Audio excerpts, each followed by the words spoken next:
नमस्कार. मी भाऊ तोरसेकर. तुम्ही बघत आहात प्रतिपक्ष.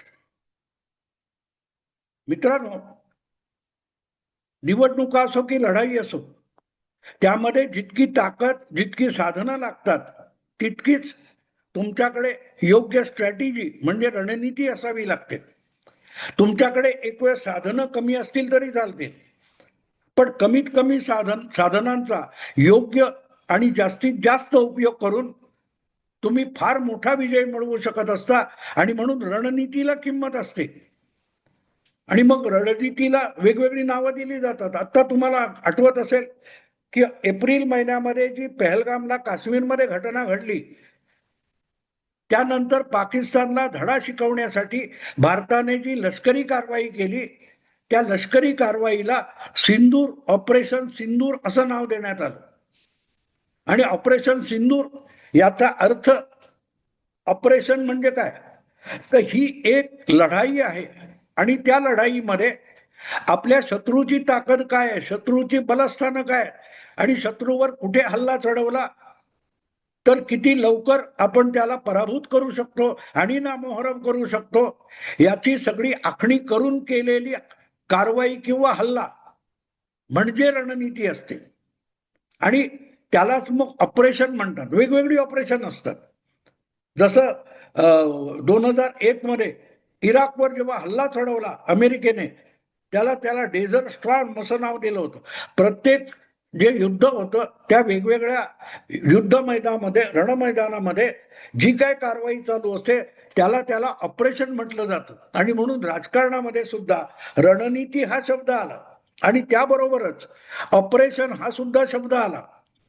20-25 वर्षापूर्वी जेव्हा कर्नाटकमध्ये भाजपला जनता दल, सेक्युलर आणि काँग्रेस यांचं सरकार पाडायचं होतं, त्यावेळेला ऑपरेशन कमळ आम्ही राबवलं असं दिवंगत मंत्री, केंद्रीय मंत्री अरुण जेटली यांनी म्हटलं होतं. आणि तेव्हापासून ऑपरेशन कमळ किंवा ऑपरेशन हा शब्द भारतीय राजकारणामध्ये रूढ झाला होता. ते ऑपरेशन काय होतं, तर मुख्यमंत्री काँग्रेसचे धर्मपाल होते आणि जनता दल सेक्युलर तर्फे सिद्धरामय्या हे उपमुख्यमंत्री होते. तेव्हा दोन्ही पक्षांची आघाडी होऊन सरकार बनलं, पण त्यांचं पटत नव्हतं. आणि त्याच दरम्यान जनता दल सेक्युलरचे सर्वे सर्वा असलेले माजी मुख्यमंत्री आणि माजी पंतप्रधान एच डी देवेगौडा यांचा लाडका धाकटा मुलगा एच डी कुमारस्वामी याला मुख्यमंत्री होण्याची महत्वाकांक्षा जागृत झाली होती. आणि आपल्या पक्षाच्या नावावर, आपल्या बापाच्या वारशावर सिद्धरामय्या उपमुख्यमंत्री होऊन बसलेत आणि आपल्या कुटुंबातल्या कोणाला स्थान नाही. यामुळे विचलित झालेला एच डी कुमारस्वामी हा नाराज आहे आणि तो मुख्यमंत्री व्हायला उतावळा झालाय. जसं आपल्याकडे उद्धव ठाकरे होते तसे तिकडे कुमारस्वामी होते. तर कुमारस्वामींची माणसं गाठून त्याला फितवून भारतीय जनता पक्षाने काँग्रेस आणि जनता दल सेक्युलरचं सरकार जे होतं त्याचं बहुमत होतं ते पोखरण्याचा डाव खेळला. त्यासाठी काय काय करता येईल, कायदेशीररित्या काय काय करता येतं हे सगळं बघण्यात आलं. कारण पक्षांतर हा एक कायदा असा आहे की त्यामुळे निवडून आल्यानंतर पक्ष बदलणाऱ्या आमदाराची आमदारकी जाऊ शकते, रद्दबातल होऊ शकते. आणि त्यामुळे जे आमदार आपण फोडून भाजपकडे घेऊन भाजपला सत्तेत आणायचंय, ते आमदार टिकवणं ही भाजपची जबाबदारी होती. त्यामुळे ती लढाई जरी जनता दल सेक्युलरवरचा हल्ला असला, काँग्रेस आघाडीच्या सरकारवर हल्ला असला, तरी प्रत्यक्षात ते आक्रमक कारवाई जी होती, ऑपरेशन होतं, ते भाजपचं होतं आणि त्याला भाजपने ऑपरेशन कमल असं नाव दिलं होतं. अर्थात जेव्हा हे सगळं चालू होतं तेव्हा त्याला कोणी ऑपरेशन कमल म्हटलं नाही, पण अत्यंत सिस्टमॅटिक पद्धतीने, योजनाबद्ध रीतीने आराखडा तयार करून, टाइम टेबल तयार करून देवेगौडा यांच्या पक्षातला एक एक आमदार आणि अगदी धर्मपाल सरकारमधले मंत्री सरकारचा पाठिंबा काढून घेत बाजूला होत गेले आणि आपल्या सरकार विरुद्ध बोलायला लागले. आणि जो काय एक विचका तयार झाला, त्यामुळे उपमुख्यमंत्री असलेले जनता दल सेक्युलरचे सिद्धरामय्या हे धर्मपाल यांच्या बरोबर राहिले, पण त्यांच्या पक्षाचा एक एक करत आमदार हा सरकारला पाठिंबा काढून घेत असल्याचं सांगून बाजूला झाला आणि त्या सगळ्यांनी एकत्र येऊन जनता दल सेक्युलरचे तेव्हाचे जे आमदार होते त्या बंडखोर आमदारांनी HD कुमारस्वामी हा आमचा नेता आहे अशी घोषणा केली. आणखीन एक गंमत सांगण्यासारखी आहे की हे सगळं होत असताना पक्षाचे सर्वे सर्वा, जसे महाराष्ट्रामध्ये राष्ट्रवादीचे सर्वे सर्वा शरद पवार मानलं जातं, तसं HD देवेगौडा हे कर्नाटकमध्ये जनता दल सेक्युलर पक्षाचे सर्वे सर्वा होते. ते डोळे चोळत बसले होते, रुमाल डोळ्याला लावून रडारड करून दाखवत होते. आपल्या मुलानेच आपल्याशी दगाबाजी केली म्हणून रडत होते. पण प्रत्यक्षात आपल्या लाडक्या मुलाला मुख्यमंत्री होण्याची संधी मिळत असेल तर ती देवेगौडांना हवी होती आणि म्हणूनच त्यांच्या आशीर्वादानेच हे त्यांच्याशी निष्ठावान असलेले आमदार हे धर्मपाल सरकार, सिद्धरामय्या यांचं सरकार, संयुक्त सरकार याचा पाठिंबा काढून घेत बाजूला होत होते. शेवटी एक वेळ अशी आली की भाजपचे सभागृहातले नेते येदियुरप्पा यांनी राज्यपालांना विनंती केली की बाबा या सरकारकडे बहुमत राहिलेलं नाही आणि तो जो काय पेच प्रसंग निर्माण झाला त्यामुळे अखेरीस धर्मपाल यांना राजीनामा द्यायला लागला आणि सिद्धरामय्या हे एकटेच आमदार मला वाटतं देवेगौडा यांच्या सोबत राहिले. पण पुढे तेही चिडले आणि त्यांनी आपल्या पक्षाचा राजीनामा देऊन ते काँग्रेसमध्ये सहभागी झाले आणि निष्ठेने काँग्रेस पक्षात राहिले. दुसऱ्यांदा आता मुख्यमंत्री झालेले, दोनदा झाले. पण तेच जनता दल सेक्युलर मधून आलेले सिद्धरामय्या हे आज कर्नाटकच्या काँग्रेसमध्ये पक्षाचे सर्वोच्च नेता आहेत. त्यांच्या विरुद्ध डी के शिवकुमार बंड करायला बघतायत, पण ते जमत नाही. इतकं काँग्रेस पक्षाच्या आमदारांच्या निष्ठा या सिद्धरामय्यांकडे आहेत. पण तो सगळा विषय वेगळा. ऑपरेशन कमल हा शब्द तिथून आला आणि मग आपल्याकडे कधी सरसकट देशभर कुठेही ऑपरेशन कमल हा शब्द वापरला जातो. पण पहिल्यांदा अशा राजकारणामध्ये किंवा फोडाफोडीमध्ये महाराष्ट्रात शिवसेनेच्या बाबतीत हा उदय सामंत या शिंदे सेनेच्या मंत्र्याने हा शब्द मराठीत आणला व ऑपरेशन टायगर म्हणून. आम्ही उद्धव ठाकरे यांच्याकडे जे नाराज लोक आहेत त्यांना अधिकृत शिवसेनेमध्ये म्हणजे शिंदे शिवसेनेमध्ये आणण्यासाठी ऑपरेशन टायगर हाती घेतलंय अशी घोषणा काही महिन्यांपूर्वी, मला वाटते 7-8 महिन्यांपूर्वी उदय सामंत यांनी केली होती. आणि बघता बघता अनेक जण आले. त्यामध्ये माजी आमदार आणि गेल्या विधानसभा निवडणुकीत सामंतांच्या बंधूंकडून पराभूत झालेले राजन साळवी कोकणातले आले, बरेच लोक आले. तर ते ऑपरेशन टायगर होतं आणि त्या ऑपरेशन टायगरचा हेतू साफ होता की विधानसभा निवडणुकीत पराभूत होऊन कमजोर झालेल्या उबाटा शिवसेनेला आणखी कमजोर करणं. वेगवेगळ्या जिल्ह्यातले, वेगवेगळ्या शहरातले आणि वेगवेगळ्या तालुक्यातले उबाटा शिवसेनेचे जे दणदणीत दांडगे शिल्लेदार आहेत त्यांना एकेकाला करून उद्धव ठाकरेंपासून दूर करायचं आणि शिंदेच्या कोटात आणायचं, या सगळ्या कारवाया सुरू झाल्या. त्याला उदय सामंत यांनी ऑपरेशन टायगर असं नाव दिलं होतं. आणि तुम्ही बघाल तर विधानसभा निवडणुकीपासून काल परवाच्या ज्या 288 नगरपालिका नगर परिषदांच्या निवडणुका झाल्या त्यामध्ये ज्या प्रकारे उबाठा शिवसेनेची, उद्धव ठाकरे यांच्या शिवसेनेची ससे होलपट झालेली आहे. 6व्या नंबरचा पक्ष झालाय. अवघ्या 4 वर्षापूर्वी, 4.5 वर्षापूर्वी जो माणूस महाराष्ट्राचा मुख्यमंत्री होता त्या उद्धव ठाकरेंची, त्यांच्या पक्षाची आज काय दुर्दशा आहे बघा. कसे बसे 20 आमदार गेल्या विधानसभा निवडणुकीत निवडून आले आणि आज त्यांच्या पक्षाकडे मुंबईतले 10 सोडले तर उर्वरित संपूर्ण राज्यभरात फक्त 10 आमदार शिल्लक उरलेले आहेत. आणि त्यातले सुद्धा आमदार होऊ शकणारे, आपापला मतदारसंघ बांधलेले असे जे ताकदवान शिलेदार उद्धव ठाकरेंचे आहेत, त्यांना आपल्याकडे आपल्या गोटात आणि कायदेशीररित्या अधिकृत ठरलेल्या शिंदे सेनेमध्ये आणण्याचा प्रयास म्हणजेच ऑपरेशन टायगर होतं. आणि त्यामध्ये जितके यशस्वी उदय सामंत किंवा एकनाथ शिंदे झालेत, त्याचं प्रतिबिंब नगरपालिका नगर परिषदांच्या निवडणुकीमध्ये साफ पडलेलं आहे. अर्थात हे सगळं उद्धव ठाकरे यांच्या उबाटा शिवसेनेला दुबळं करणं, कमजोर करणं, खिळखिळं करून टाकणं, हे फक्त एकट्या एकनाथ शिंदेचं ऑपरेशन नाहीये. साधी सरळ गोष्ट आहे की एकनाथ शिंदे यांच्या अशा कारवाईला किंवा अशा ऑपरेशन टायगरला भाजपचा आशीर्वाद असणार हे वेगळं सांगायला नको. स्पष्ट आहे ते, वेगळं सांगायला नको आहे ते. कारण नुसते एकनाथ शिंदे सोबत असून चालणार नाही, तर पर्यायी शिवसेना असता कामा नये. बाळासाहेबांचा वारस असलेली शिवसेना म्हणून उद्धव ठाकरे जोपर्यंत धडपडत राहतील तोपर्यंत शिंदेची शिवसेना ही ताकदवान होत नाही आणि भाजप समोरचं ठाकरे आव्हान संपत नाही. हे भाजपला कळतं, भाजपच्या दिल्लीतल्या नेतृत्वाला सुद्धा कळतं. त्यामुळे उदय सामंत आणि एकनाथ शिंदे यांच्या मागे आपोआपच महाशक्तीचा हात असणार हे वेगळं सांगायला नको. आणि नगरपालिकांच्या निवडणुकांमध्ये जे त्याचं प्रतिबिंब पडलंय, त्यानंतर खातरजमा झाली की ऑपरेशन टायगर हे कमालीचं यशस्वी झालेलं आहे.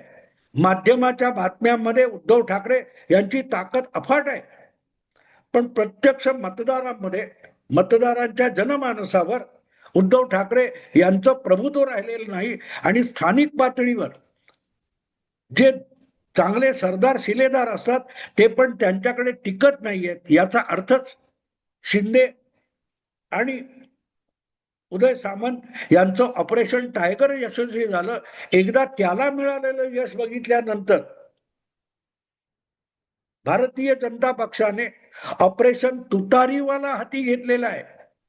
आणि त्या ऑपरेशन तुतारीवाला मध्ये जो अजूनही राष्ट्रवादी काँग्रेस पक्ष म्हणून शरद पवारांचा गट शिल्लक आहे, त्याला आणखीन दुबळं करायचं, आणखीन कमजोर करायचं आणि अजितदादांना राष्ट्रवादीची सगळीच्या सगळा वारसा आणि काय ती लोकप्रियता असेल, पॉप्युलॅरिटी असेल ती मिळावी, यासाठी सुद्धा भाजपने प्रयत्न केलेले आहेत. आणि त्यातूनच मग ऑपरेशन तुतारीवाला असं नाव कुठेही तुम्हाला ऐकायला मिळणार नाही. हे मीच दिलेलं नाव आहे.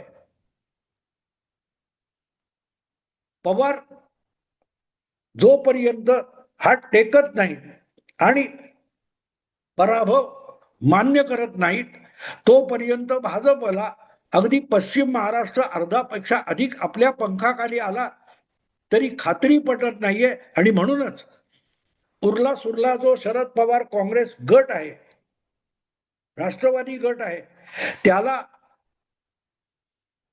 अजितदादांच्या दावणीला आणून बांधायचं, याचं नाव आहे ऑपरेशन तुतारीवाला. आणि त्याची सुरुवात नगरपालिकांच्या नगर परिषदांच्या निवडणुकीत करण्यात आली.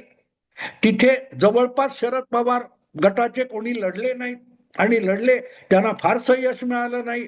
त्यामुळे जी हताशा निराशा होती त्यावर स्वार होऊन भाजपने अजितदादांवर ही जबाबदारी टाकली की आता अटीतटीच्या हातगाईच्या लढाईवर या आणि पूर्णच्या पूर्ण तुमच्या काकांकडे असलेला जो राष्ट्रवादीचा गट आहे तो तुमच्या पंखाखाली आणा, तुमची ताकद वाढेल. महाराष्ट्रात एक राज्यव्यापी नेता म्हणून तुम्हाला तुमच्या कर्तबगारीवर शिक्कामोर्तब होईल. हे पटवून दिल्यानंतर अजितदादा कामाला लागले. अर्थात असल्या ऑपरेशनची आखणी अजितदादांना सुद्धा भाजपनेच करून दिलेली असणार किंवा भाजपच्या जे कोणी चाणक्य असेल त्यांनी करून दिली असणार, याविषयी माझ्या मनात शंका नाही. आणि म्हणून मी त्याला ऑपरेशन तुतारीवाला असं नाव देतो, कारण तुतारीवाला ही शरद पवारांना पक्षाच्या फाटाफुटी नंतर मिळालेली निवडणूक निशाणी आहे. आता ऑपरेशन कसं झालंय बघा. अचानक एक गोष्ट समोर आली, नगरपालिकांच्या निवडणुका संपल्या आणि महापालिकांच्या निवडणुकांची धावपळ सुरू झाली तेव्हा एक नवीनच गोष्ट पुढे आली की पुणे आणि पिंपरीमध्ये भले सत्तेत मुंबईच्या सत्तेत किंवा राज्याच्या सत्तेत एकत्र बसलेले असलो तरी अजितदादांचा राष्ट्रवादी आणि भारतीय जनता पक्ष पिंपरी आणि पुणे या दोन महापालिकांमध्ये युती करून जागा वाटप करून लढणार नाहीत. ते एकमेकाच्या विरुद्ध लढतील. आता याचा अर्थ लक्षात घ्या. याचा अर्थ असा होतो की पुणे महापालिकेत सत्ताधारी पक्ष सुद्धा महायुतीतला असेल आणि विरोधी पक्ष सुद्धा महायुतीतला असेल. कारण सरळ आहे, गेल्या वेळेला ज्या महापालिका निवडणुका झाल्या 2017 मध्ये, तेव्हा या दोनही पुणे आणि पिंपरी महापालिकांमध्ये 1 नंबरचा पक्ष भाजप होता आणि 2 नंबरचा पक्ष राष्ट्रवादी होता. पण राष्ट्रवादी पक्षात फूट पडली आणि जो एक शरद पवारांचा गट आहे त्याची उरली सुरली ताकद जर पुणे पिंपरी चिंचवड मधून संपली तर आपोआपच अजितदादांची ताकद वाढते आणि सत्तेसाठी आसुसलेले शरद पवार गोटातले अनेक लोक हे आपोआपच शरद पवारांच्या वळचणी अजितदादांच्या आश्रयाला येऊ शकतात, पर्यायाने भाजपच्या वळचणीला येतात. शरद पवार भले निवृत्त होणार नाहीत, संन्यास घेणार नाहीत, पण ते निष्क्रिय झाल्यासारखे होतील, परिणाम शून्य होतील. तुतारी फुंकली जाईल पण आवाज सुद्धा निघणार नाही. या स्थितीत घेऊन जाणं याला ऑपरेशन तुतारी म्हणतात. आणि आता जो काही धमासान चालू आहे, शरद पवार हे अजितदादांच्या पक्षात विलीन होणार का, काय काय संभ्रम निर्माण केलेत बघा. अजितदादा पहिल्यांदा पवार काका पुतणे एकत्र येणार, दोघांचे पक्ष एकत्र येणार, दोघांचे पक्ष विलीन होणार, सुप्रियाताई केंद्रात मंत्री होणार, काय काय कंड्या पिकवल्या गेल्या, किती कंड्या पिकवल्या गेल्यात बघा. पण दुसरीकडे एक गोष्ट समजून घ्या, समजून घेणं आवश्यक आहे की या पक्षाचं विलिनीकरण वगैरे अधिकृतरित्या ना अजितदादा बोलतायत, ना शरद पवार बोलतायत, ना ते आमच्या पक्षाचे ज्येष्ठ नेते बोलतायत. पण पिंपरी चिंचवड आणि पुणे महापालिका या दोन निवडणुका या काल परवा फुटलेल्या पक्षाच्या दोन घटकांनी एकत्र येऊन लढवाव्यात यासाठी चर्चा सुरू झाली. जागा वाटपापर्यंत वाटाघाटी सुरू झाल्या आणि अचानक अखेरच्या क्षणी अशी एक बातमी आली की आपण जागा वाटप करू, उमेदवार तुमचे असतील आमचे असतील, पण सगळ्यांनी मिळून अजितदादा गटाची जी निवडणूक निशाणी आहे घड्याळ, त्या घड्याळ चिन्हावर दोन्ही गटांच्या उमेदवारांनी निवडणूक लढवावी. याचा अर्थ असा होतो की पिंपरी चिंचवड आणि पुणे या महापालिकांच्या निवडणुकांमध्ये शरद पवारांच्या तुतारीवाला या निशाणीचा मागमूस दिसता कामा नये.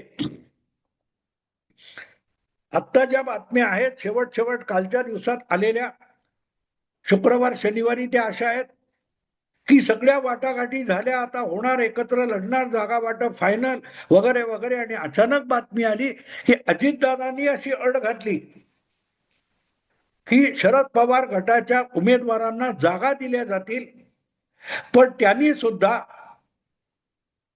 घड्याळ या निवडणूक चिन्हावर निवडणूक लढवली पाहिजे. याचा अर्थ साधा सरळ असा होतो की दुसरा पक्षच अस्तित्वात नाही असा रेकॉर्ड या निवडणुकीच्या निमित्ताने तयार करायचा. ऑपरेशन तुतारीवाला ही जी शब्दावली मी तयार केली आहे त्याचा अर्थ कळला मित्रांनो? अर्थ कळला? एवढं लोकसभा तावातावाने लढवून किंवा निवडणूक आयोग सुप्रीम कोर्टापर्यंत लढून शरद पवारांनी आयुष्याच्या अखेरच्या टप्प्यामध्ये जे निवडणूक चिन्ह मिळवलेलं आहे ते सुद्धा त्यांच्याकडून हिरावून घेण्याच्या अटीवर पुणे आणि पिंपरी चिंचवडमध्ये अजितदादा आणि शरद पवार यांचे पक्ष एकत्रित निवडणुका लढवू शकतील. आणि त्याचा साधा सरळ अर्थ असा की तुम्ही पक्ष नाही आहात, उद्या कोर्टामध्ये अजितदादांचा पक्ष खोटा आणि आम्ही ओरिजिनल पक्ष आहोत असा सुप्रीम कोर्टात दावा आहे शरद पवारांचा. जर तुम्ही एकत्र लढलात आणि तुमचे उमेदवार सुद्धा अजितदादांच्या घड्याळ चिन्हावर लढले तर कुठल्या तोंडाने शरद पवार सुप्रीम कोर्टामध्ये अजितदादांना अपात्र ठरवून मूळचा राष्ट्रवादी पक्ष आपल्याकडे आणण्याची लढाई लढू शकतात? शरद पवारांचा दावा आतून पोखरून काढण्याची कारवाई म्हणजेच ऑपरेशन तुतारीवाला आहे. जागा वाटप, फिसकटल्या, बोलणी झाली, चिन्हावर लढा, काय काय काय काय गोष्टी सांगितल्या गेल्या. पण शरद पवारांच्या पक्षाला नामो निशाणा सकट संपवणारी खेळी ही पुणे पिंपरी महापालिकांच्या निमित्ताने होत असेल तर त्याला जागा वाटप किंवा पवार मनोमिलन म्हणता येत नाही. त्याला पवारांच्या आयुष्यातला त्यांचा शेवटचा पक्ष आणि त्याच्या खाणाखुणा पाऊलखुणा पुसून टाकणं म्हणतात. आणि म्हणूनच त्याला मी ऑपरेशन तुतारीवाला असा शब्द वापरलाय. बघू काय होतंय. आत्ता थांबतो. तुम्हाला आवडलं लाईक करा, शेअर करा आणि प्रतिपक्षाला सबस्क्राईब करा. नमस्कार.